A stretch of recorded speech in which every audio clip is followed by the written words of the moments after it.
মাংস করছি বন্ধুরা, আশা করি সকলে ভালো আছেন। আজকে দুধ দিয়ে মাংসটা আমি কীভাবে করছি দেখুন।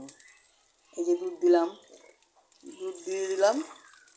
এখন আমি দিয়ে দিব কি, এই দেখেন, দুধ দেওয়ার সাথে আমি দিয়ে দিলাম হচ্ছে কি, এই যে মাংসগুলো। তারপরে আমি দিয়ে দিব হচ্ছে কি, এই যে টমেটো।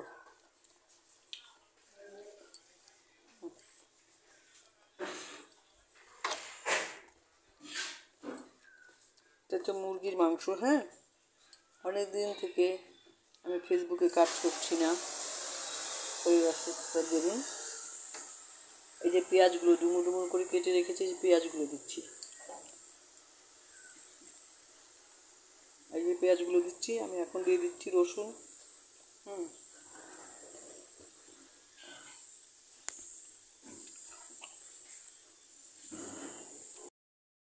দুধ দিয়েছি, মাংস, পেঁয়াজ, রসুন সব দিয়ে দিলাম। এখন এটাকে ঢেকে দিব একটু। হ্যাঁ, আর পেঁয়াজ রসুনগুলো কিন্তু একটু দুধের মধ্যে বেশি করে চুবিয়ে দিবেন যাতে সেদ্ধ হয়ে যায়। হ্যাঁ, মাংসটা আমি দুধ দিয়ে সেদ্ধ করে এখন কিন্তু মাংসটাকে আমি উঠিয়ে নিচ্ছি। হ্যাঁ, আর পেঁয়াজ রসুনগুলোকেই আমি আদা করে করব।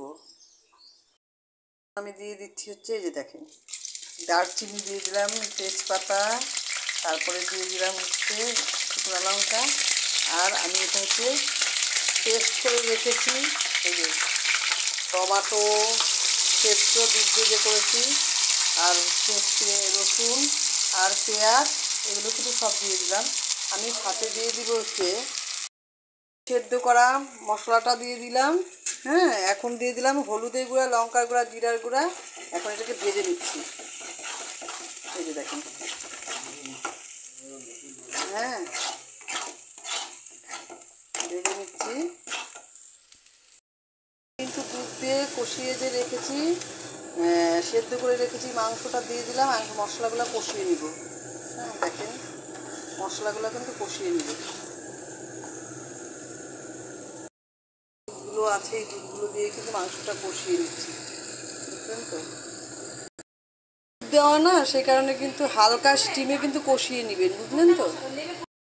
আমি একটু গরম মশলা আর হচ্ছে একটু আদা দিয়ে নামালাম।